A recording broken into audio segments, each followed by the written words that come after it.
Hi friends, welcome back to Dohitha Chinmayi channel. ఎవరైనా మన ఛానల్ని ఫస్ట్ టైం చూస్తున్నట్లయితే సబ్స్క్రైబ్ చేసుకోండి. ఈరోజు సేమియా ఉప్మా చేద్దాం. చాలా సింపుల్ ప్రాసెస్లో చూపిస్తానండి. సేమియా అనేది మనకి ఎప్పుడు చేసినా ముద్దగా వస్తుంది కదా, అలా కాకుండా పొడి పొడిగా ఉండేలాగా చూపిస్తాను. ఫస్ట్ దానికోసం అయితే ప్యాన్ పెట్టుకొని లైట్గా ఆయిల్ వేసుకొని సేమియాని ఫ్రై చేసుకోవాలండి, కలర్ వచ్చేంత వరకు.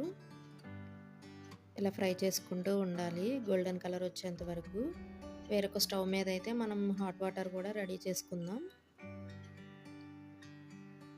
ఇలా కలర్ వచ్చేంత వరకు కూడా మనం ఫ్రై చేస్తూనే ఉండాలండి. చూసారా, ఫ్రై అయిపోయినాయి. ఈ విధంగా సేమియా ఫ్రై అయిపోయిన తర్వాత బాయిల్ చేసుకున్న హాట్ వాటర్ ఉన్నాయి కదండి, అవి వేసుకోవాలండి. ఇంత క్వాంటిటీ వాటర్ వేసుకోవాలనే ఏం లేదండి, సేమియా మునిగేంత వరకు వాటర్ వేసుకొని బాయిల్ చేసుకుంటే సరిపోతుంది. సేమియా మెత్తగా అవ్వడం కోసమే కాబట్టి మెజర్మెంట్ అనేది ఏమీ లేదండి. వాటర్ వేసుకొని ఇలా బాయిల్ చేసుకోవాలి. ఒకసారి అయితే మనం చెక్ చేసుకోవాలండి. ఇంకా ఉడికిపోయిన తర్వాత ఇట్లా స్ట్రైనర్లోకి తీసుకోవడమే. వేరొక ప్యాన్ తీసుకొని ఒక 2 టేబుల్ స్పూన్ ఆయిల్ అయితే వేస్తున్నానండి నేను. అది మన క్వాంటిటీకి తగ్గట్టు వేసుకోవడమేనండి. జీలకర్ర, ఆవాలు, పచ్చిశనగపప్పు, ఈ 3 వేసుకొని ఫ్రై చేసుకోవాలండి. సేమియా ఉప్మాలో మనకి ఏ వెజిటేబుల్ కావాలంటే అది వేసుకొని ఫ్రై చేసుకోవచ్చండి.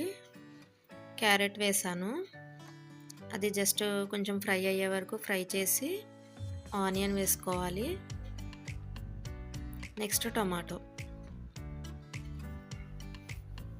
చాలా బాగుంటుందండి, ట్రై చేయండి మీరు కూడా. పచ్చిమిర్చి, కరివేపాకు, ఇలా మనకు కావాల్సినవన్నీ వేసుకొని ఫ్రై చేసుకోవాలండి. ఒక 2 మినిట్స్ అయితే మనం ఫ్రై చేసుకోవాలండి, ఇవి మెత్తగా అయ్యే వరకు. దానికోసం లిడ్ పెట్టుకొని మగ్గించుకుందాము, అప్పుడైతే ఫాస్ట్గా మగ్గిపోతుంది. నెక్స్ట్ కొంచెం సాల్ట్ కూడా వేసుకొని మిక్స్ చేసుకోవాలి. సాల్ట్ మనకు తగినంత వేసుకోవాలండి. చూడండి, ఇంకా లిడ్ పెడుతున్నాను. కాసేపటి తర్వాత అయితే ఒకసారి లిడ్ తీసి మిక్స్ చేస్తున్నాను. ఇలా ఫ్రీక్వెన్సీగా అయితే మిక్స్ చేసుకుంటూ ఉండాలండి. ఒకసారి మీరు కూడా ట్రై చేయండి, చాలా బాగుంటుంది. చాలా పొడి పొడిగా కూడా వస్తుందండి. ఫస్ట్ టైం చేసిన వాళ్ళకి కూడా చాలా మంచిగా వస్తుంది. ఇప్పుడైతే మనం ఉడికించి పెట్టుకున్న సేమియా ఉంది కదండి, దాన్ని యాడ్ చేసుకుందాం. చూడండి, మీకు చూస్తేనే అర్థమైపోతుంది సేమియా అనేది మనకి ఎంత డ్రైగా వస్తుందో. ఇలా ఒకసారి అయితే మిక్స్ చేసుకోవాలండి, వెజిటేబుల్కి అంతా పట్టేలాగా. చూడండి, ఇంకా మనకి పొడి పొడిలాడే సేమియా అయితే రెడీ అయిపోయింది. చాలా అంటే చాలా బాగా వచ్చిందండి, టేస్ట్ కూడా బాగుంది. తప్పకుండా ట్రై చేయండి. ఎలా వచ్చిందో నాకు కామెంట్ సెక్షన్లో కామెంట్ చేయండి. ఈ వీడియో కనుక మీకు నచ్చితే please like, share, subscribe my channel. Thank you for watching my video.